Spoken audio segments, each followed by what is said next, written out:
Northfield, Tinian, 1735, March 9th, 1945. Heat shimmers above the coral runway, a mirage that turns the queue of B-29s into ghost ships. Ground crews move with the rhythm of men who have rehearsed the impossible until it feels ordinary. Pallets of E-46 clusters ride dollies to open bomb bays. Shackles click. A winch whines. A corporal's palm slaps a safety pin home. Eddie Collins, first lieutenant and navigator, leans into the greenish glow of his AN/APQ-13 scope and traces the forks of the Sumida as if he's back on a farm ditching a field. The river grid is already in his head. Tonight, the glass will catch up to it. He fingers a folded letter addressed to Kansas and tapes it behind the nav table, where Luck can see it. They would have called this reckless a month ago. Now it is doctrine. LeMay's order landed like a wrench on a steel table. Night. Low, incendiary, guns stripped to trade pounds for fire, altitude between 5,000 and 9,000 feet. Eddie hears the change in the crew chief's jokes. No swagger, just accuracy. Waste guns come out, ammunition cans stacked on the tarmac for reclaim, tail turret left because somebody has to watch the wake. Fuel trucks nudge into place and the hoses thrum. The bomber drinks a night's ration measured in thousands of gallons, a quantity you feel in your knees through the deck. Eddie pencils a circle around bridges he has memorized. Kiyosu, Azuma, Kototoi. Pathfinders will draw an X of M47 igniters across Asakusa and Honjo, and the stream will ride that cross-the-way freight rides rails. That is documented fact. So is the weather, low humidity over Tokyo, a restless wind that hunts alleys and will turn sparks into direction. The numbers sit like patient tools within arm's reach, roughly 279 attackers expected over target, an incendiary tonnage measured not in shapes but in coverage, an oval of flame 2,000 by 300 feet per ship. Taxi clearance snaps in headsets. The pilot eases her forward. 4 right R335Os wind into a metallic choir that blurs the runway lights. Eddie tapes an addressed envelope behind the nav table with a strip torn from a map case. Habit, not omen. The APQ-13 paints a faint coastline, a promise more than a picture, and he feels the aircraft grow light with intent. He closes his eyes, counts the seconds to rotation, and opens them to the clean arithmetic of lift. This is it, someone says softly, and it is, because the night, like the bomb bay, has to be filled with something. Tokyo's Shitamachi waits in the dark like a kiln set to warm. Honjo's lanes are slim channels of timber and paper where sandals remember every nail. After curfew, the wardens pace with bamboo staves, tapping door frames in a rhythm everyone knows. Sayotome Aiko, 16, rolls oily rags in the machine shed and watches filings glitter in a tin-like bottled starlight. Her mother knots a family charm to Aiko's wrist and reminds her of the river, speaking the levee's turns as if reciting an address. Kerosene breathes from lanterns, and laundry strung across alleys snaps once, twice, as if trying to signal a warning. Previous raids came high and brief, dots that drifted like indifferent planets. People learned to read the sky the way they read weather, not fate. Tonight, the sirens begin as a rumour, more felt than heard, a tremor down alleys that could be the Sumida curling its broad back. Aiko steps outside and the lane exhales. The smell is coal and miso and damp wood. Across the ward, the bucket line forms automatically. Cotton towels, mouthguards, hooks, ladders, pails. Drills this practiced seem like superstition until the moment they do not. A warden in a faded armband checks the row and murmurs, "River, river," as if the word itself were a spell. She looks toward Asakusa, where temple roofs cut black triangles against a glow that is not the moon. Wind sends embers skittering from a brazier, and she grinds them under a sandal with a hiss. Facts pin the moment like nails in a beam. The target rectangle runs 4 by 3 miles across Asakusa, Honjo, and Fukagawa. Population density rivals anywhere on Earth. The winter has been dry. Gusts will rise 45 to 65 miles an hour. Geometry that makes sense to planners on Guam becomes names on a street here. Neighbours, shop fronts, shrines. The truth feels simple and cold. The city is made of things that burn. A gust rattles doors and lifts laundry like flags searching for a pole. The siren cycle pauses. The pause that means watchers have seen something with eyes, not instruments. A boy trots past with a bucket thudding his knee. A cat vanishes over a plank. A lantern flame turns sharp and blue. Somewhere a temple bell taps the night with a patient finger. Aiko touches her charm and thinks of the river, counting turns to reach the levee. The wind returns, more insistent, testing latches. If it finds a way in, the night will not be measured in hours, but in breaths. She rehearses the path aloud, left at the fishmonger, right past the bathhouse, straight to the steps, because saying it makes it possible. Behind the clouds, she imagines the moon holding its breath. At the air defense sector outside Tokyo, Captain Harada Kenji studies a map pricked with coloured pins. The controller's pencil taps a ring marked 30,000 feet, and the room nods as if that number were gravity itself. Doctrine expects altitude, experience too. B-29s cruising where flak bursts lose their teeth. Harada signs for a key 45 Toryu, checks the maintenance log written in a mechanic's careful block letters, and feels the familiar hollowness of rationed fuel. The ledger closes a fraction too quickly, the way a man pockets a slim wallet. Ground radar will help if the plots come clean and the echoes are not smeared by weather. Neither condition is promised. The controller calls readiness. The crew chief fastens Harada's chute harness with a practiced tug and says nothing about the wind shearing across the field. He could use more than doctrine tonight. More fighters, more gas, a radio net that can thread a needle in smoke. What he has is courage, given shape by training, and a belief that an enemy can be intercepted even when the sky behaves like a lie. The air smells of damp canvas and hot oil. A bead of water on the canopy warps the first smear of copper above Tokyo into a bad omen. He lifts into the dark, and the city flares in the corner of his eye, wrong light from the wrong horizon. Vectors arrive with a hitch, Angels 7, course 270, then a correction that dies in static. He climbs, and the climb feels slow, a staircase with half the steps missing. Below, river, canal, and rail line, the tidy geometry that is supposed to save a city, become conduits, chimneys, drafts that feed the thing he is meant to stop. Here is the impossible statistic that will gnaw at him when the war is over. A single American heavy bomber on this run typically burns around 6,500 gallons of gasoline. His entire regiment on many nights cannot draw that much between them. Up there, the enemy flies on abundance. Down here, he hunts on hope. He levels, scans, and sees a heat shimmer where a fuselage should be. The first contact is lost in a gust that slaps his wing. The second blinks into a cloud of sparks and is gone. He tells himself the next vector will be the one that matters, and keeps climbing because that is what honor demands. Fuel warning lights are not negotiable. He noses toward home, rehearsing a textbook interception he never received.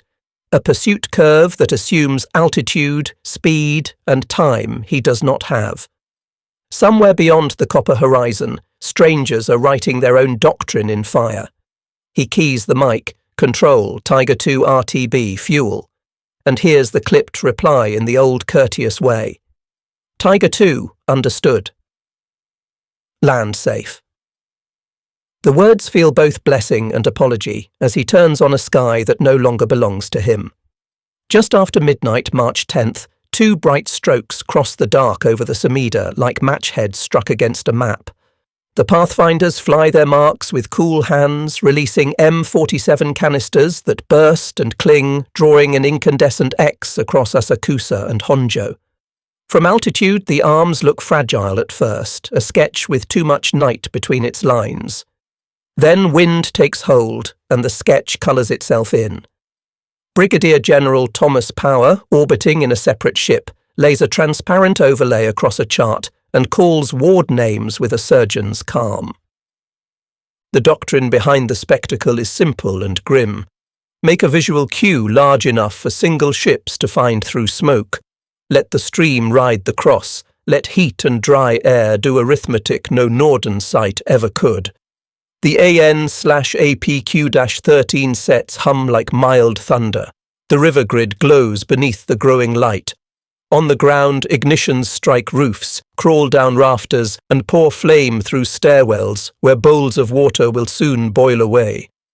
The night acquires a direction, and it points toward oxygen.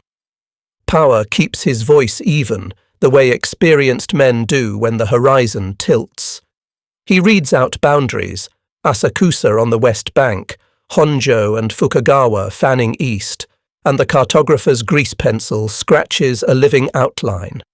The front does not advance in tidy lines, but in tongues and swallows, pushed by gusts that translate weather into strategy. The wind is a staff officer tonight, signing orders no meeting could compel. Reports drift on the net, flak low and late, searchlights wandering, fighters scarce and uncertain.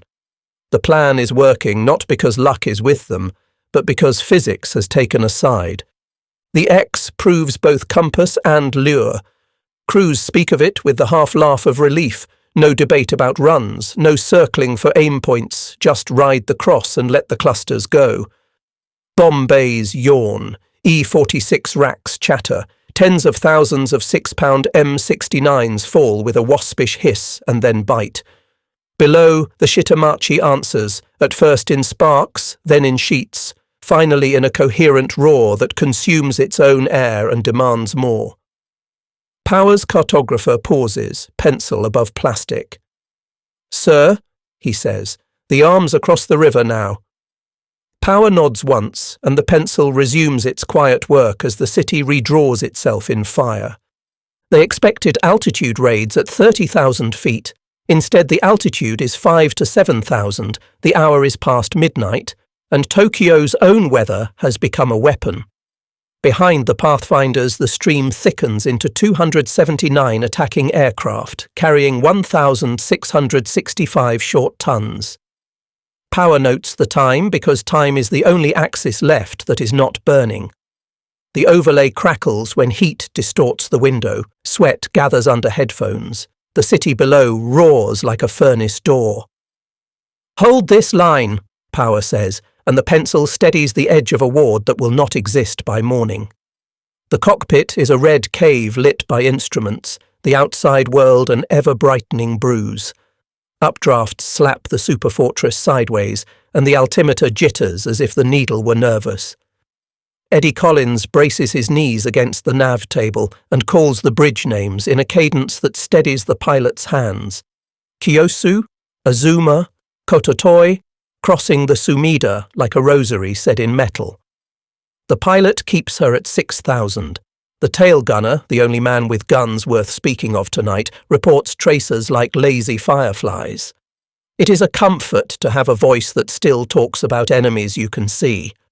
They run the X as if it were a railroad right-of-way. The AN/APQ-13 gives them a glow-edged river. The X gives them a centre line. Bomb doors open and the cabin breathes a new cold. There is a varnish smell and something else that Eddie will not name for years. The toggles clack and E-46s slither from their shackles. In seconds, the sky below is alive with separate intentions that become one event. 38 M69s from each cluster punching through roofs, snaking napalm down stairwells, fastening themselves to stair treads and tatami, insisting on flame. The numbers are the poetry that veterans remember when words fail. Roughly 279 attackers over the city. Approximately 1,665 short tons of incendiary material thrown into a night of low humidity and hard wind.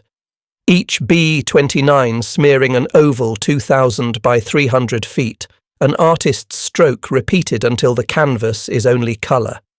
Flak pops like wet holes punched in paper. Searchlights grope, then give up and wander among the clouds as if looking for a lost friend. The pilot feathers power to ease engine temperatures spiking in the heat column. The bomber lifts as if a giant hand were under her belly. Eddie focuses on calls that carry sense: drift, heading, time to clear. He writes a figure he cannot forget: time over target measured in minutes that feel like a year. They cross the last line of the X, doors close, and the cockpit suddenly feels small, the way a chapel feels after a procession, quiet and insufficient to the sound in your bones.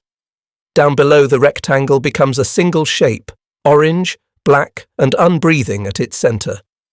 He toggles the camera out of duty and looks away out of mercy.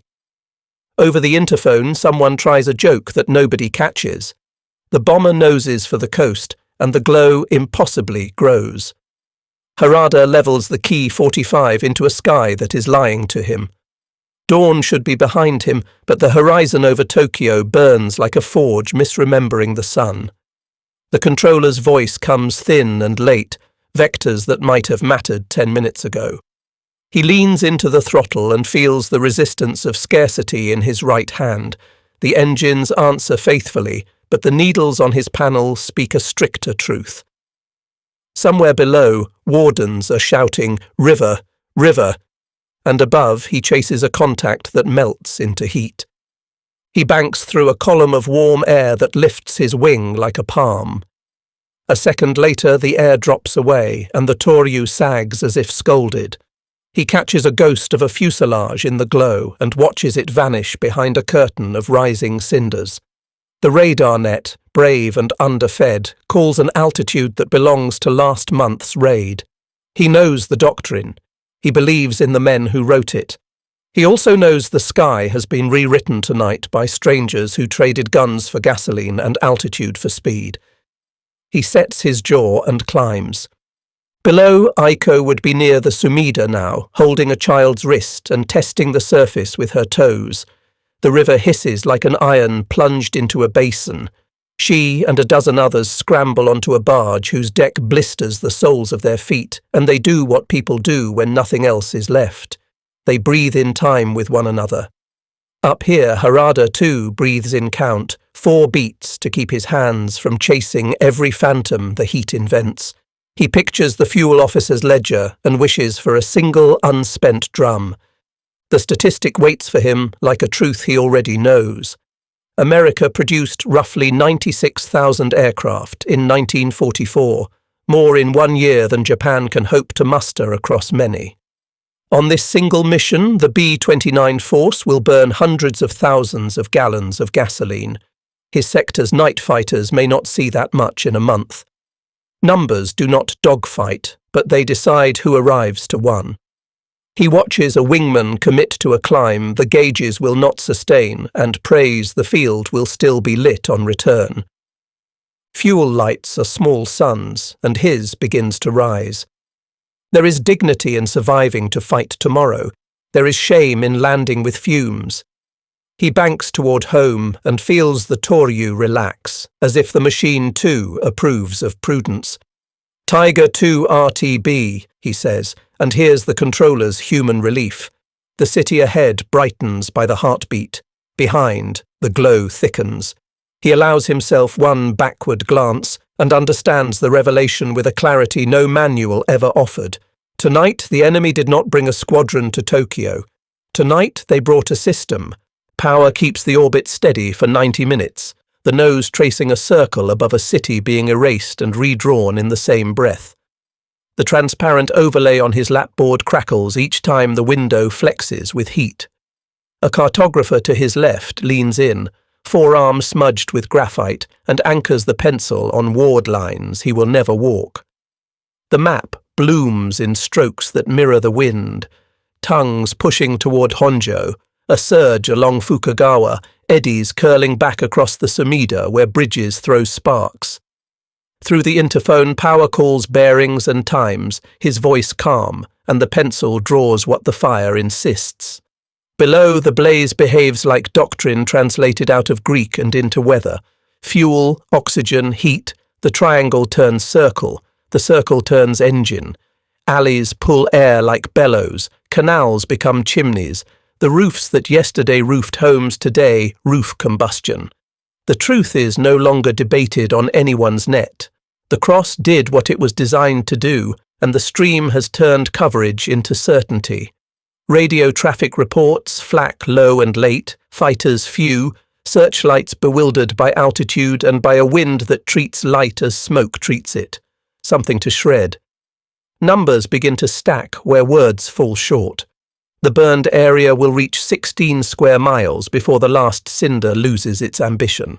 Structures destroyed will climb into the hundreds of thousands, wartime tallies near 267,000, and civilians pushed from shelter will approach 1 million in a night whose hours can be counted on 2 hands. Power hears those figures as coordinates, proof points in a geometry that argues repeatability, not luck. He notes the tonnage, roughly 1,665 short tons, and the attackers, about 279 over the city, then watches the overlay fill as if the plastic itself were combustible. He is not blind to the cost. He has walked hangar floors after missions and seen the absence where men used to stand. But tonight, with the pencil squeaking under a steady hand, he understands precisely why the method was altered. Jetstream and cloud had mocked high daylight. Radar and night and low turned mockery into math.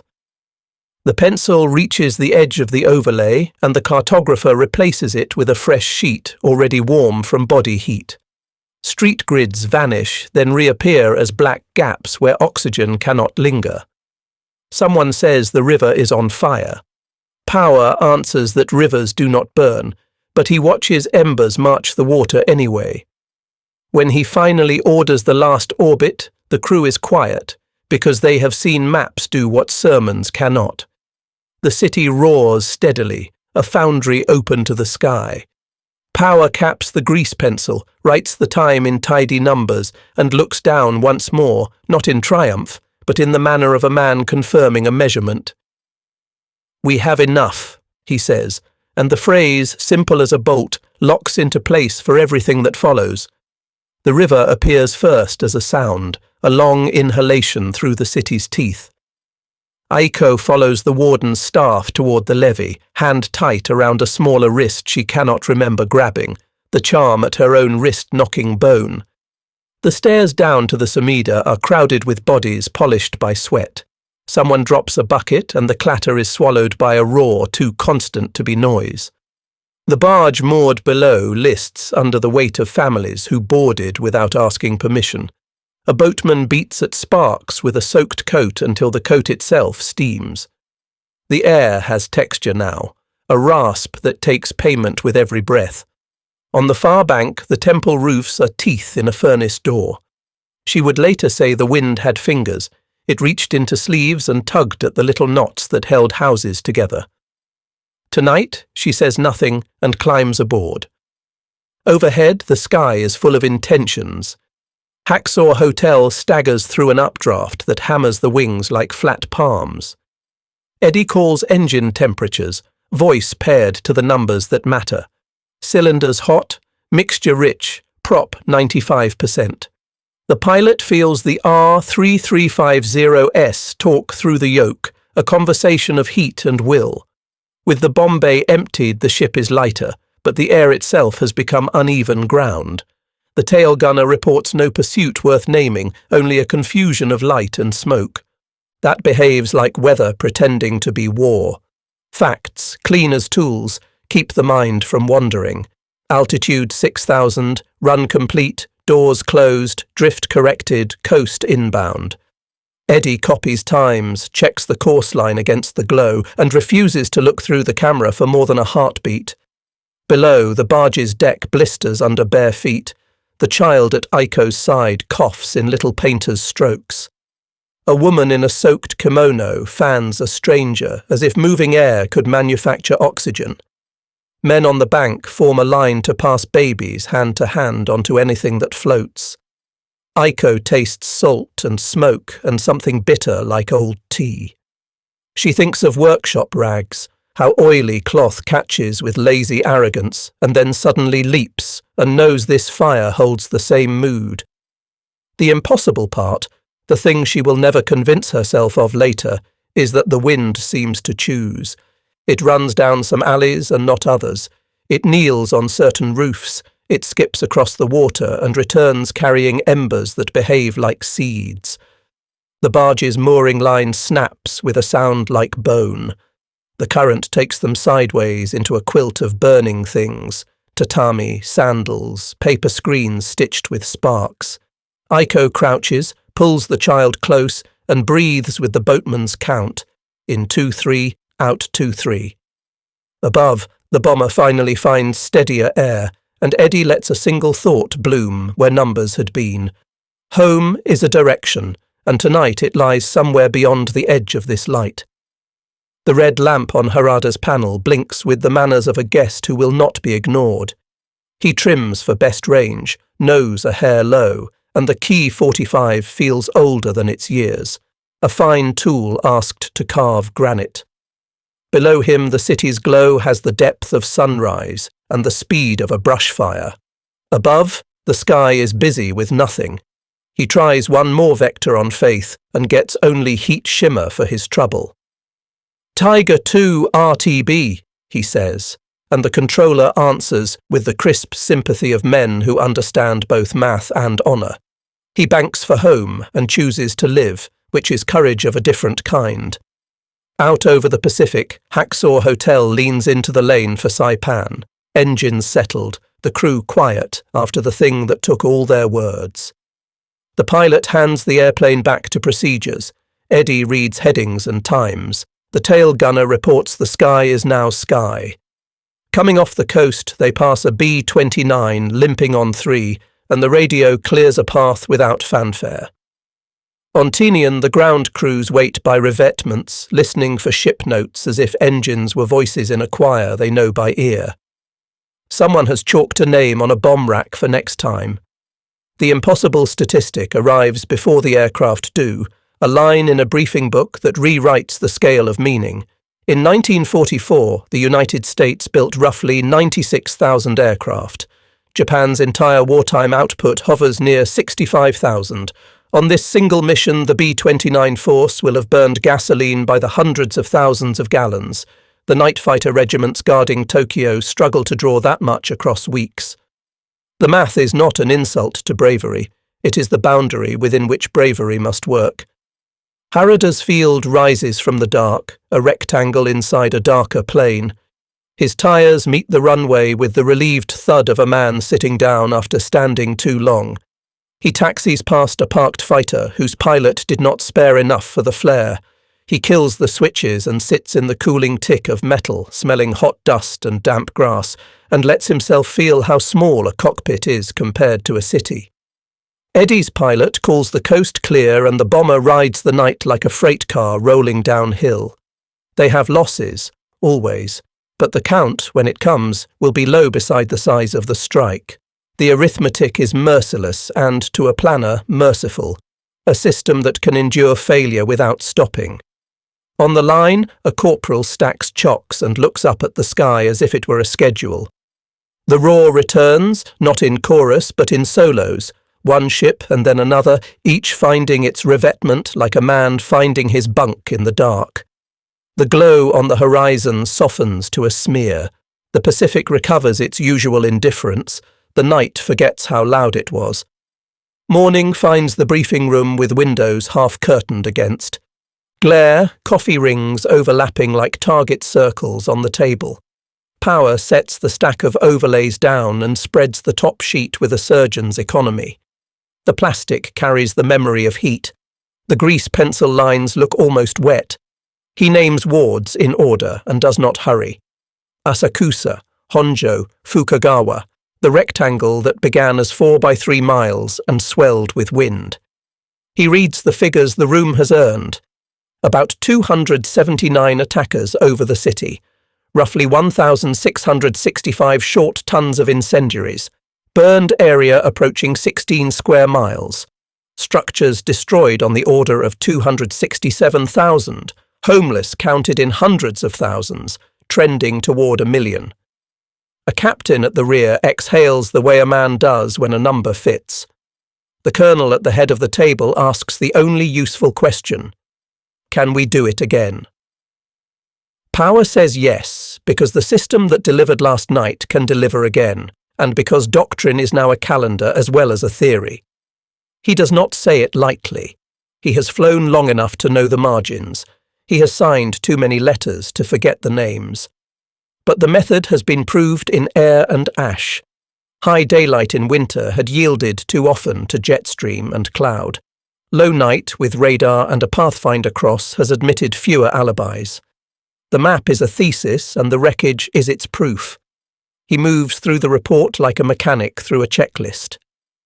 Aircraft availability for the next cycle is adequate. Airfields on Saipan, Tinian and Guam can sustain the flow. Ordnance stocks for E-46 clusters and M-47 igniters are sound. Crews can be turned with rest and service. Reconnaissance will photograph to confirm the edge of the burn. Mining operations, starvation, will continue caulking the bottlenecks at sea while day strikes grind the factories that still stand. The room absorbs the plan the way metal absorbs oil, without fuss and with gratitude. A major raises the matter of losses. Another wonders aloud at night fighters. Power answers both with the tone of a man who respects risk but refuses to be overruled by it. Losses were within expectation. Defence was present but malpositioned by weather and hour. Wind, for once, fought on their side. The impossible feeling spreads quietly, less triumph than relief, that a machine so large can be steered by hands so few. He rolls the overlays, writes the date, 10 March 1945, on the file, and underlines it once. A staff sergeant gathers empty cups. A typewriter begins to make it real. When Power leaves the room, the map still lies in outline behind his eyes, a bright geometry that refuses to dim. In the corridor, he passes a wall calendar where city names have already been penciled in straight lines, and he feels the thread snap taut from last night to everything after. Pull the camera back, and the war rearranges itself into belts and pulleys. In Kansas and Washington and San Diego, aluminum ribs ride conveyors into the shape of wings. In refineries, the ponds of gasoline mirror the sky. In warehouses, crates of E-46 clusters sit with the patience of inventory waiting for purpose. A riveter wipes her brow with a sleeve and sends another panel down a line that does not notice fatigue. On Saipan, a corporal inventories fuses by the hundreds. On Tinian, a sergeant counts parachutes that will never be opened because bomb racks do not need them anymore. The arithmetic of abundance is not noisy.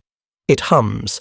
Power reads a logistics brief that feels like a weather report. B-29 availability remains healthy. Ordnance sufficient for repeated incendiary cycles. Fuel allocations guaranteed by ships that keep their own schedules across oceans now mined to starve the enemies. Eddie, cleaning charts in a tent, runs a finger along a plotted coast and thinks how many hands touched the line before it reached him. The aircraft that brought him home is one of 3,970 built, a number that once sounded like boasting and now reads like planning. R3-350 engines are in crates and on wings, propellers, generators, radios, spare turrets for the tails left on. Every component stacked and labelled so that failure is a hiccup, not a halt. The bomber stream is less a flock than a pipeline. Across the water, Harada walks a flight line where scarcities arrange themselves like weather of the wrong season. Fuel drums count in tens when he needs hundreds. Night fighters stand in a row that looks long until a man counts serviceable versus present. Ground radar functions, but only sometimes, and the sometimes is never quite when.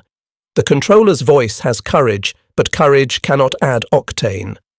Tokyo's civilians, dispersed now in their hundreds of thousands, line roads and platforms with bundles that will become new lives if the trains arrive, and if there are places for them to go.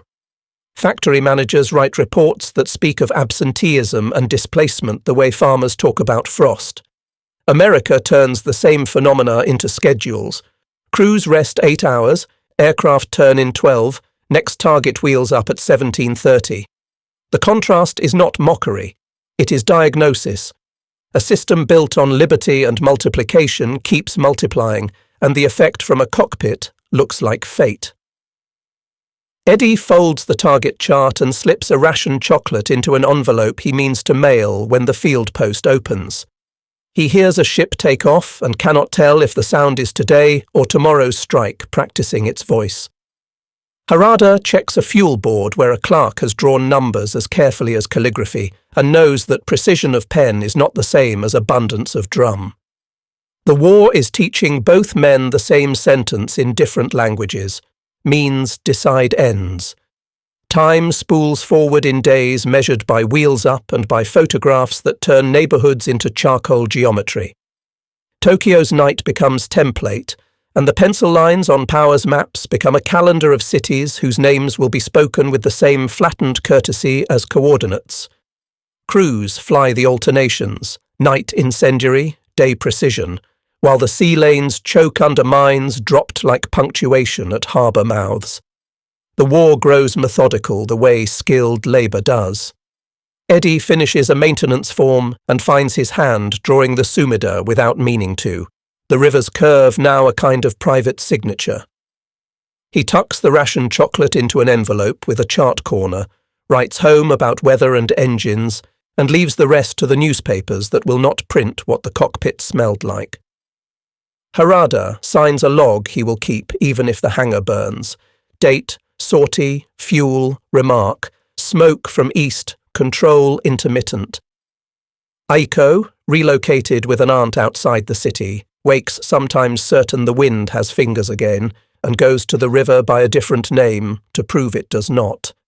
The historians will later write, and already some officers know, that the raid on 10th March was the deadliest air attack in history by night's end, with deaths counted above 80,000 and modern estimates higher, and approximately 1 million people made homeless in a single night.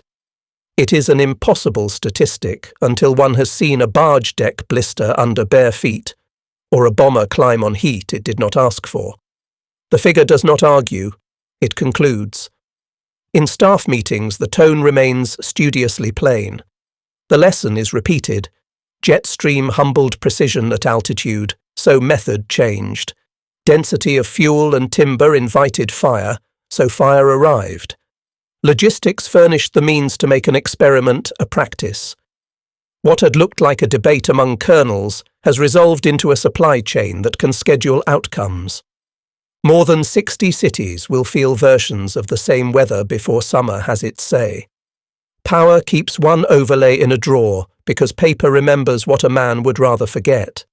When asked, he quotes doctrine and does not speak about the moment a pencil line reached the river and kept going. Eddie folds a letter in which he writes, without flourish, that his crew did their jobs and will do them again. Harada watches mechanics nurse a fighter back to readiness and thinks how much of valour is waiting. Aiko holds the charm against her palm until its shape becomes a comfort instead of a memory. At last, the calendar flips toward August and other weapons enter the lexicon, but the hinge of comprehension remains March, the night when a democracy proved it could manufacture catastrophe and, in so doing, shorten a war it did not begin. The legacy is a map and a prayer, capacity made precise, and a wish that such precision will never again be required of free men.